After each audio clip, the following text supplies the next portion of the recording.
All right, folks, what's happening? We are going to talk about Frost Death Knight going into Dragonflight, and Frost is in a fantastic spot here. It's actually got two builds, and I'm really excited about this. I know everybody kind of was excited to see us go with Frost getting two-hand Obliterate back, and ultimately that's what I'm going to personally run as we jump into Dragonflight in Mythic Plus, but ultimately there's a couple of different builds here. So let's not waste any more time. Let's jump right into it. So what you can see on the screen right here is where we should be sitting from an Obliterate perspective for Frost, from a talent perspective. What I will say as we continue to play around with this a little bit, when the actual class talents increase or the available talents, you're actually going to go and continue this Death's Echo chain down to pick up Unholy Bond. So you want to get that up to rank 2, increasing the effectiveness of your Rune Forge effects by 10% makes a huge difference. But for us, after we get that, we're going to jump down. We're going to pick up these two abilities. Abomination Limb follows us from Shadowlands. It's actually a really fun ability for the most part. So no concerns with this build. Additionally, we're going to bring Empower Rune Weapon. It's absolutely fantastic. We really benefit from haste. I know we talk about that quite a bit, and we'll touch on the stat priority of the class towards the end of the video here.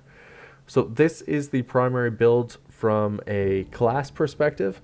Now, alternatively, if you were looking at the two-hand Obliteration build, you're actually going to continue with this tree down through Cold-Blooded Rage. You're going to pick up both of those ranks. That's going to be super satisfying, and then get Obliteration. Naturally, it's an Obliteration build.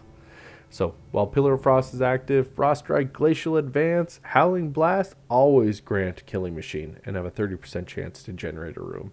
Super, super satisfying. We're going to be slapping with this. Additionally, we're going to stick with Frost Worm's Fury and then pick up Absolute Zero. So we're kind of avoiding the breath of Sindragosa, at least to start here. So that's kind of the build. Again, like those kind of key talents, you've got a bunch of choice here. The Obliterate build is an absolute must-have, but you can back off from Frostworm's Fury and the Absolute Zero, spend a little bit more time and energy picking up either Cold Heart, you can play with Inexorable Assault, you can jump back and play with a few talents on the other side, Chill Streak. I know we've got a couple between Enduring Chill that feels a little bit familiar, Everfrost, Icebreaker, a ton of different abilities that are out here that we can pick up on. So Frost overall has a ton of flexibility, and that's just for this Obliterate build. Now, if you look at the Breath of Sindragosa build, which actually, depending on how the dungeon is set up that you're running, might actually put up more damage. This build is effectively set up so that you're bursting every 2 minutes, and it probably scales a little bit better than just that Killing Machine Obliteration build that we first started with. So you can opt to run it with Obliteration, with dungeons that effectively have fewer mobs in it, but ultimately Breath of Sindragosa really benefits from having a huge number of opponents. Hopefully your tanks are doing really big pulls and you're able to benefit from the breath for up to the 60 plus seconds that we've seen with some of the different bosses out there. So from a build perspective, you're going to go pick up Empowered Rune Weapon, pick up Abomination Limb, pick up Unholy Bond. These are easy. Keep going. You're going to go pick up Frostworm's Fury, pick up Absolute Zero, but we're going to avoid these 5 talents over here on the tree. Ultimately, we're going to go down, take that Invigorating Finesse, take this Breath of Sindragosa, and be prepared. Between Obliteration, if you decide to take it, Cleaving Strikes, you can do absolutely huge damage here, and you've got a lot of different flexibility. You can effectively take any talent in this row.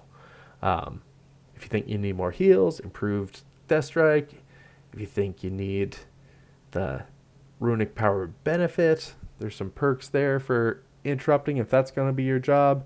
Control the Undead, Sacrificial Pact, March of Darkness, all kinds of different utilities that are here. Additionally, same as down below, Asphyxiates are stun. You can swap to that if you prefer.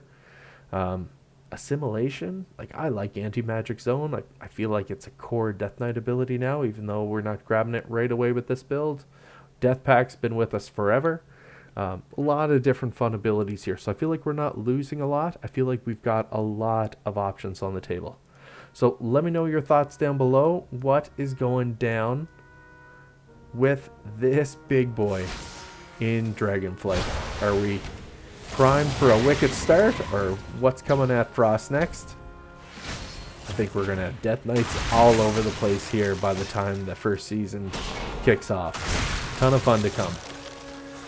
Alright folks, that's it for now. Let me know your thoughts in the comments. I'll talk to you all soon. Take care. Peace.